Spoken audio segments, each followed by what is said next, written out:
Science. Science. Story of a totem pole, take 2. Okay, so we're talking about some weird stuff, time travel. We're talking about space. We're talking about black holes, white holes. I wish in our conversation, I wish that Neil deGrasse Tyson was here. Neil deGrasse Tyson, or like even Carl, what's his name? Carl Sagan? Yeah, Carl Sagan, Pale Blue Dot. Billions and billions of years ago. Well, I mean, okay, and what was the comment you just made? About going through a black hole and we could end up on the other side of the white hole. Or what would happen if we found one of those white holes? Because we've never really found this supposed white hole. No, but theoretically they have to exist. Theoretically, they have to exist. And what I said to him was, and this was prior to recording, I missed the button. I should have hit the button earlier. As I said, that if there are black, since everything in the universe has not really an opposite, but you have matter, you have antimatter. So if you have a black hole, then you have a white hole. Well, what if these white holes are on the other side of a black hole? So black hole sucks everything in, the white hole pushes everything out. So what happens though? Let's just say a planet gets sucked into a black hole, then would a planet get shot off the other side, or would it get bust into 100 pieces and then 100 planets get pushed out? I mean, I don't know how that works. And we're talking about time travel, and I made the statement that I don't think if time travel becomes possible, I don't see us being able to go back in the future. I only see us being able to go forward in the future, and then possibly coming back to where we were at the exact point we left to go into the future. I don't think we can go back in history a second. I don't think we'll ever be able to do that. But also, it's the case of the only theory we know in the moment right now of how time travel would exist is wormholes. Right, that's what the theory is. What if in the future we find another theory being like, okay, we can probably do this to go back in time. But the question is, what would we have to open? What would we have to do to go back in time? Well, first of all, we need a flux capacitor. But well, I just don't think that the our technology is going to allow us to do that, though. I just don't think going back in time, because I think that time travel, I think, if you believe in aliens, or if aliens have been to our planet, or if you've seen UFOs and you believe any of that, I think that it's really only possible to go through wormholes or to go or to time travel through them. Because I don't think that I just don't think that a spaceship or an armada of spaceships would be able to go through the universe and enter our solar system and approach our planet without us seeing them from a scientific point of view through telescopes or through things like that. So I don't think that, I think that they just kind of appear there because they're traveling through time. So we don't see them until boom, there they are. I mean, that's, I mean, what do you think? I mean, that would make sense because, yeah, if they are coming to our planet, which to me it's a give or take sort of thing. I think they've seen our planet and said, nah, we're not dealing with that. But I do think that, yeah, they would have to time travel in order to just appear just like that. Because surely, if they were coming to our planet, the big telescope in, like the satellites and the big telescope in, well, what's that place? The big telescope that, the Hubble. Yeah, that. That would see it. That would see ships coming into our planet. So they would have to time travel. That or aliens don't exist, which I don't believe in that. Well, because here's the thing. Aliens what is the definition of alien?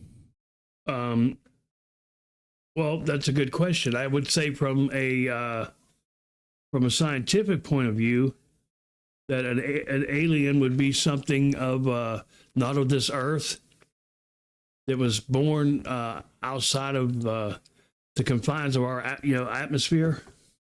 Because you have illegal aliens, which are from another country. We're talking about aliens from another world. Well, so that's how I would define it. Not every alien is a humanoid. Think of it that way.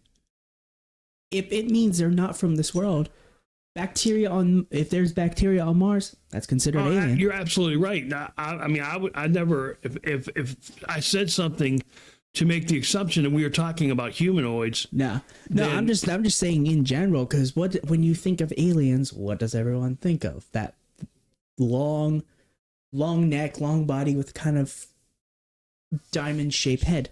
Well, yeah, I mean, and that's not. And what's funny is, okay, this goes back to the whole Area 51 thing and everything.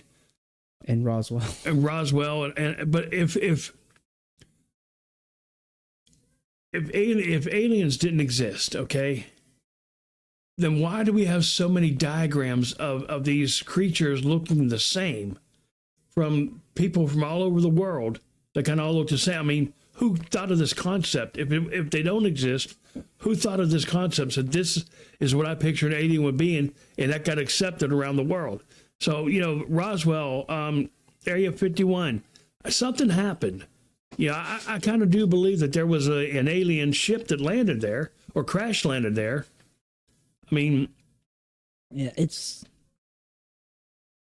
out of every conspiracy that I believe in, I believe aliens existing to be 100% true, because if you say aliens don't exist, then that's ignorant in thinking we're the only life forms in the universe. You're absolutely right. I mean, you are absolutely 100% correct. It's ignorant thinking. It's like, it's very ignorant thinking. And I think that, we can't be the only intelligent life. I mean, whether you believe in a God or whatever you believe in, then, I mean, whatever your faith is, you can't believe that in this whole vast universe that we are the only ones. Because let me go all pseudo-science-y here and put religion in it. Doesn't matter what religion is, Christianity, pagan, doesn't matter. If we are the only intelligent life forms, if we're the only life forms at all in the universe, what's the point of having several different universes and planets and galaxies instead of just hold on now. I got to say this. We don't have several universes. We have one universe. Well, we have a lot of different galaxies, and all these galaxies have billions of stars. Yeah. Well, and all these stars probably have planets, rotating around them or revolving or not revolving. Revolving around them. And these planets have moons, and some moons have moons. So it would really, when it's all said and done, and they came in and science said, you know what? Nope, there's no other life form. It's just us out here. I don't think I would accept that very well. One, I wouldn't accept it. Two, I'd be like, then what's the point of all these other planets and galaxies and solar systems? What's the point? I mean, I'm still optimistic that they're going to find something on Mars, to where they're going to find that we haven't traveled to the ice caps of Mars, so we don't know what's there. But I'm very, because it shows that they had rivers and stuff like that because of trenches and things. I'm optimistic that they're going to find some type of a frozen microorganism that was in the ice cap or in the water that was on Mars at one time. Because hey, think about it. Another billion years, the Earth could be like Mars. I mean, at one time, my friend and I were just joking around and talking about that. They thought of those like trenches that you find. It's like, okay, think about, and he said this. Think about how we had the First World War on Earth. What was the big major thing in the First World War? other than the advancement of technology. Trenches. Trench warfare was huge. Right. So what if those trenches we are seeing on Mars, there was actually a war there which wiped out all life forms? Well, That I was like, you're getting a little bit science fiction there, but hey, it could happen. well, I mean, it could happen, but I think if you look at the trenches in World War II, they were built and designed. They were pretty symmetrical in the sense that the walls were straight. They went in straight things. You didn't go like this around a bend. You went down and made a 90-degree bend, or whichever direction you're going to go. So I don't think that. Rarely were there ever trenches that were made to where it goes at like a angle. The only trench I can think of that ever did that was on the Eastern Front, and it was near. Oh, what was it? Well, I mean, we obviously weren't there, but every movie that I've ever seen that depicted World War One showed trenches built on angles. Which you would be correct, but there's one in the Eastern Front, Russia. It was near.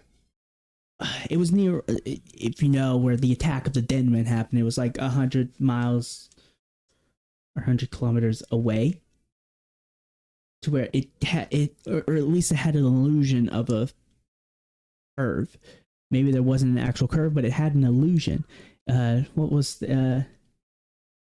Well, but that's the point I'm making in all this is on Mars, the trenches on Mars that they're saying were from water flowing.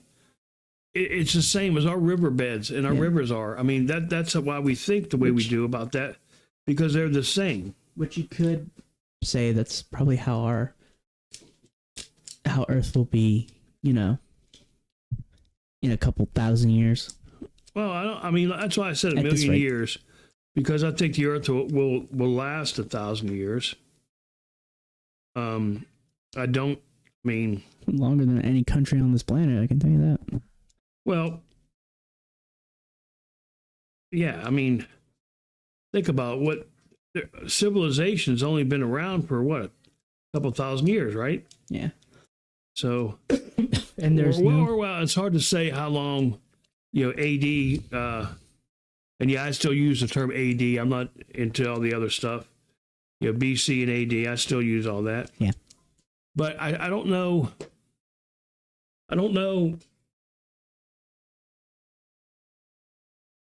I'm going to tell you something that's interesting.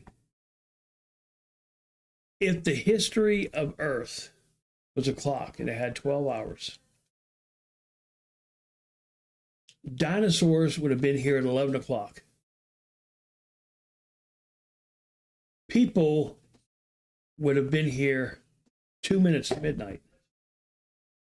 That's the history of the Earth, according to scientists. That's how close we are to the dinosaurs. And I mean, I think it was Neil deGrasse Tyson that actually put it like that. Yeah. And that's one of those things you're like, That's very. Because you'd think we're a lot older than the dinosaurs, but we're.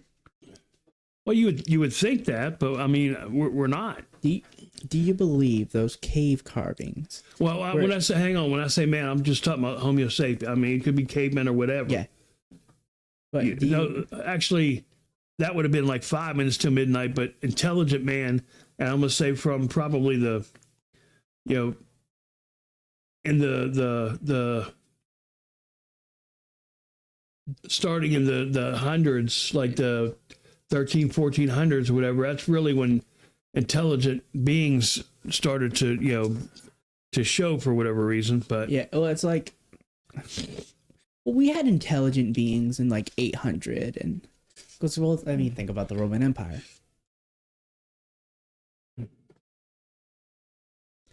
The Roman Empire was only what? Well, it was around 680. The Roman Empire, no.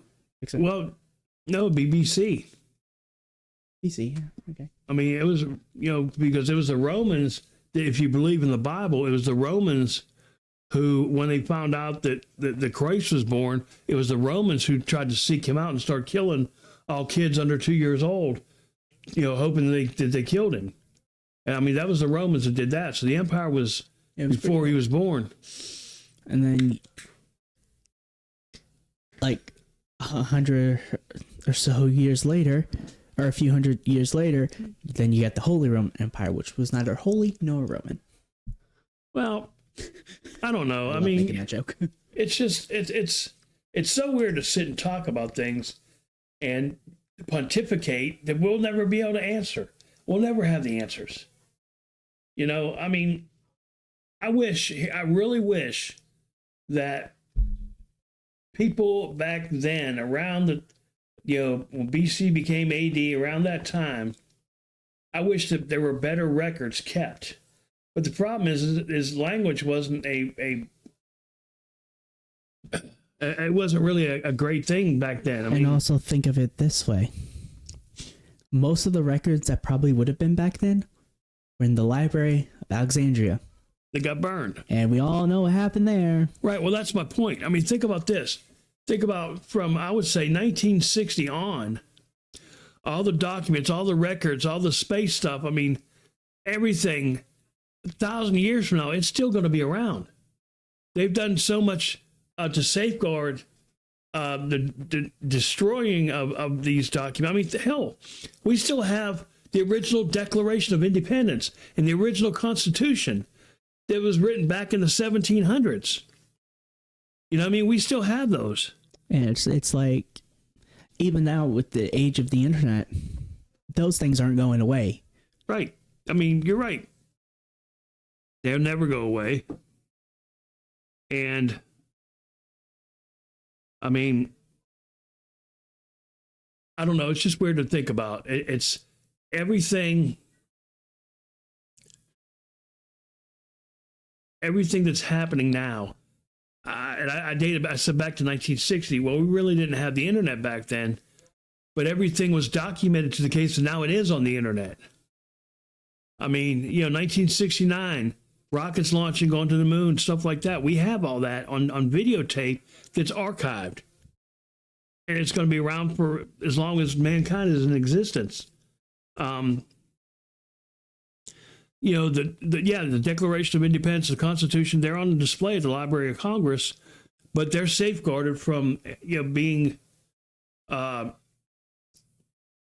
desecrated. Stolen, desecrated. Stolen. I mean, you watched the movie National Treasure. Yeah, he stole the Declaration of Independence, but do you think that could really happen? No. Mm-mm. I mean, there's no way it could happen. Here's how much it wouldn't be able to happen. Let's just say it was starting to get safeguarded back when it was first written. Even the people who wrote it, let's just say they were trying to steal it, would not be able to steal it. That's how guarded this fucking place is. Well, I think when you talk about the Declaration of Independence, it is so safeguarded. But I mean, there were many copies that were originally written. Oh yeah. I mean, there were a lot. I mean, each state had their own copy, if I recall correctly. I may be wrong, but there's really only one that's left, and it's you can see pictures of it on the internet, and it's faded, and it's it looks like something that's 250 years old. I mean, because it is. But if somebody stole the Declaration of Independence, you look at the movie National Treasure. I love the movie, both that one and the Book of Secrets. It's amazing, but I can't see somebody putting lemon juice on the back of it to see if there's a cipher or hidden code written there.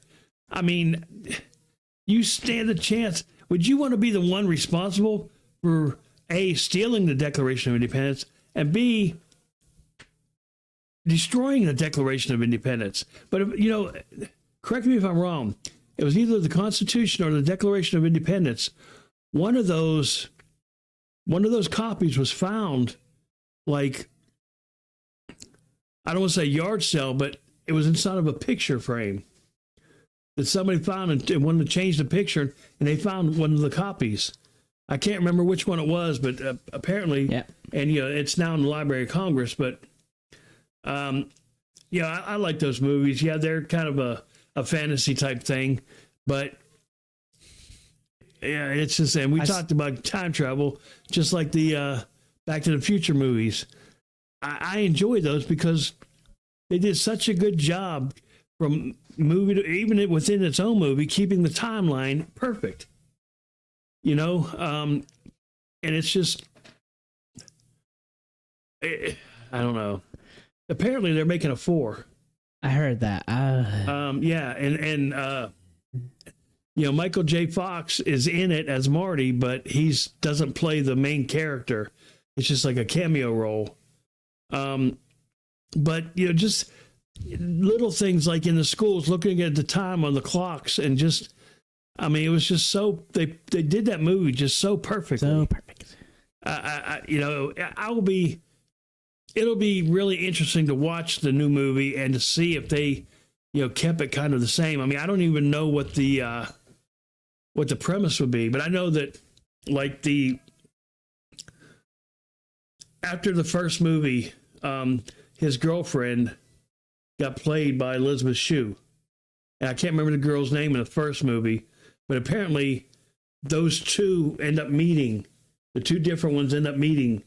Yeah, I watched I watched the trailer for it, and I didn't quite understand what the movie's about. I don't. Okay. The third movie, not my favorite. No. But where are you going to go from where the? You can't really go anywhere from the third movie. Well, you kind of can't, but you know, I mean, I didn't. It was my least favorite. I mean, 1, 2, and 3 are the order of that I ranked them in. Because I mean, personally, I'm not crazy about, you know, Biff being an asshole. You know, I mean, really, and that's, I mean, even though he turned into a bigger one after he won the, you know, became rich and everything.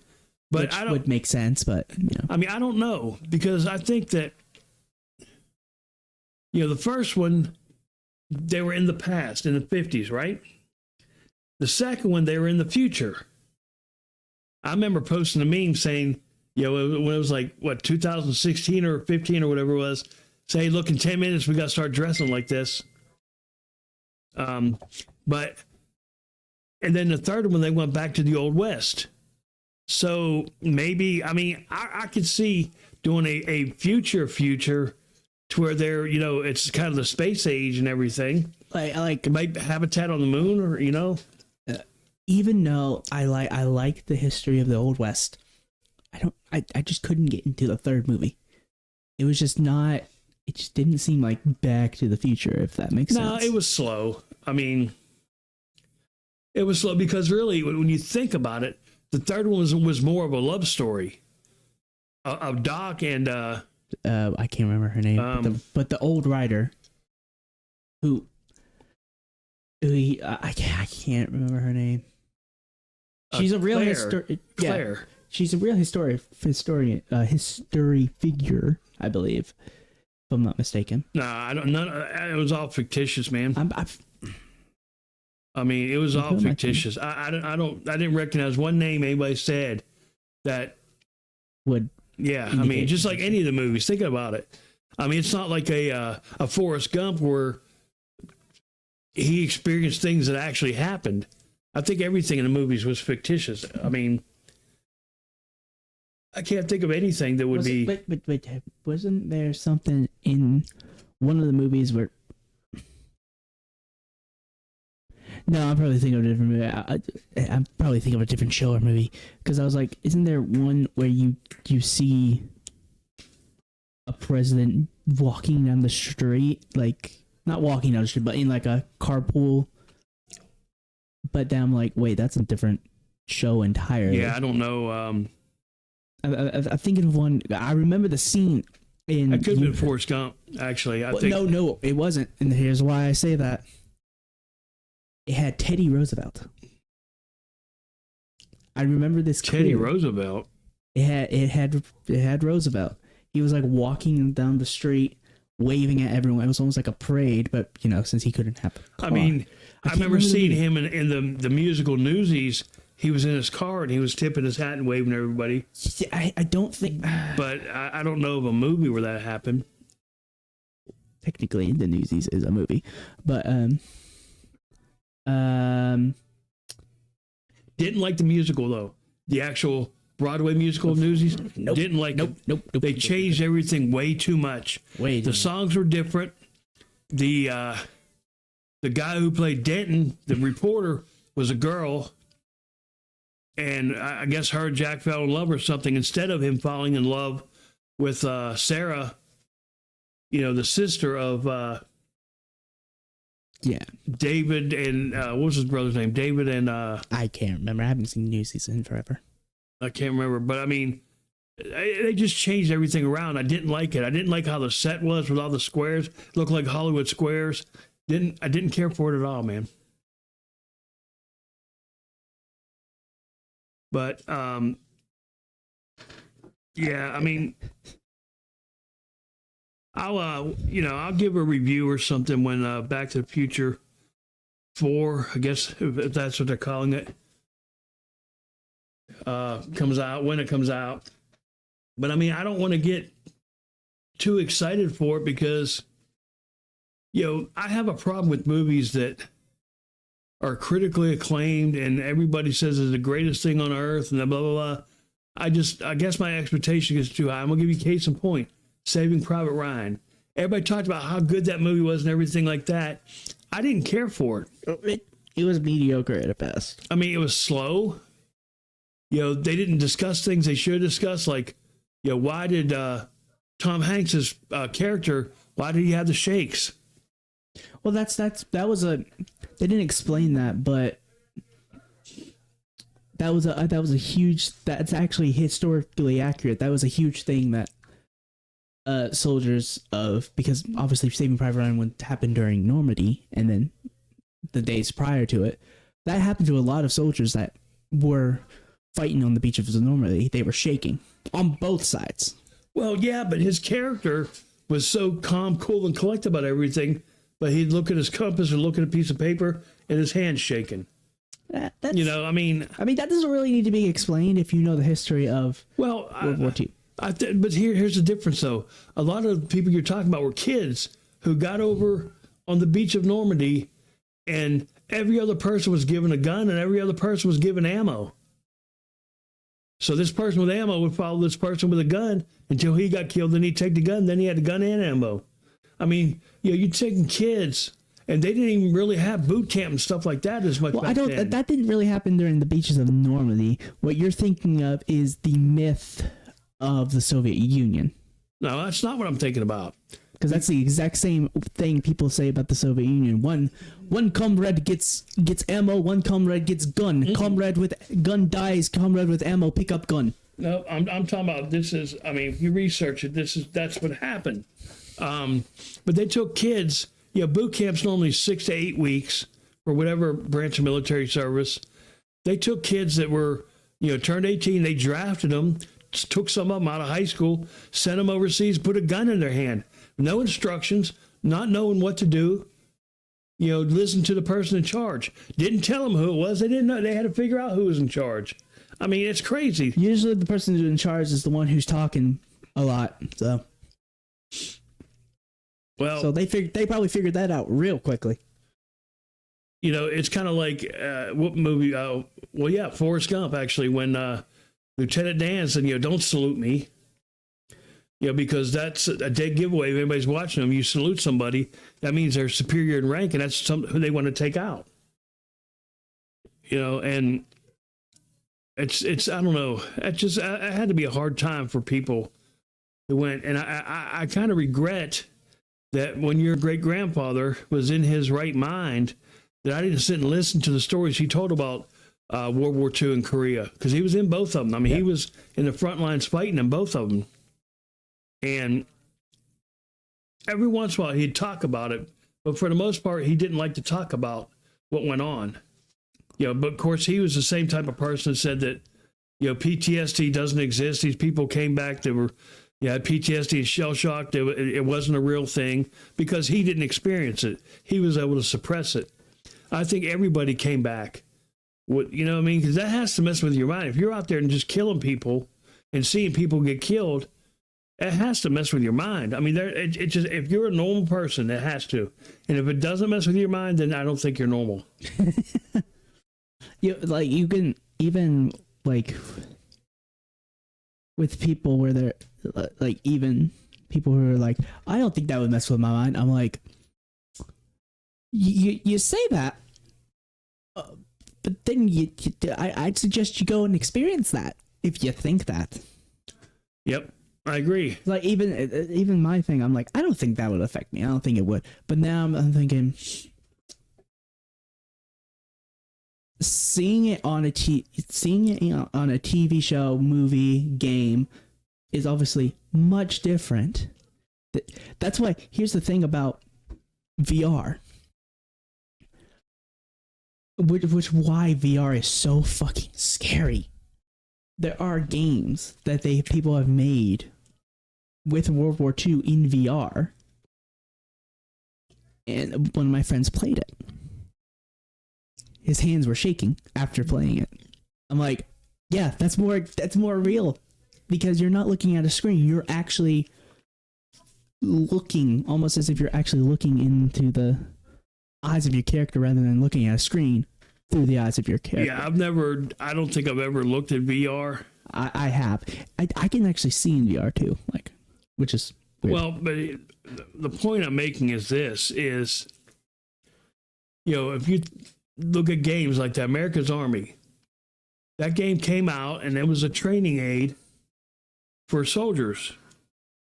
I remember playing it. I mean, I was pretty decent. I think I got to like an 85 level.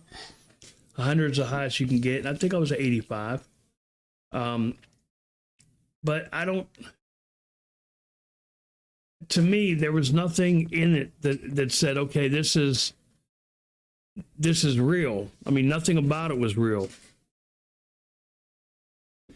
I mean, you're in hand-to-hand combat and you start shooting at somebody and they start bunny hopping. I mean, how real is that? Well, then that's when America's Army 3 came out, and Right, but I mean, you couldn't. It's like you couldn't climb over a wall. You could go up ladders and stairs, but you couldn't climb a wall. You couldn't, do anything. And then, I mean, when you threw a grenade and the guy would scream "frag out" or the what you heard in the foreign voice, you don't say that every time you throw a grenade because you don't want people to know it's coming. Right? Exactly. I mean, I don't know. I enjoyed the game, though. I will say that it's a pretty good game. I played the third game when it was still in beta. Well, I mean, to play it now, I'd have to get a graphics card. And I played Proving Grounds when it was in beta, and it's pretty good. It's not as, I'd say, it's not as good as the first, as the second one and third one, but still pretty good. Yeah, I don't even know if this computer, if I'd be able to put a graphics card in it. You might. Well, I think it'd be too tall. Because this is a slim case. It is a slim. You might need to get a different case if you want to put a graphics card. I'd have to get a different tower. Yeah. And if you're going to get a different tower for gaming, why not go for a big, huge one? To where you could just swap out graphics cards. I mean, everything in here, though, I'd switch out because it runs perfect. I've got the RAM. I've got 32 gigs of RAM. Or shit. I've got probably, 3.5 terabytes of hard drive space. So I mean, I've upgraded this one pretty good for relatively cheap. Except you playing a game with me. That would be funny to... Yeah, I wouldn't be able to do it with my hand. That would be pretty funny to watch. Well, we're going to close this out. We've been on for about 35 minutes now, and... this is Penguin Speaks along with Sigma, and we are what are we? Story of a Totem Pole. Look for more videos to come, and don't forget to like and subscribe and ring the bell so you know when we're posting videos. But until next time, be somebody important, be yourself. Peace out.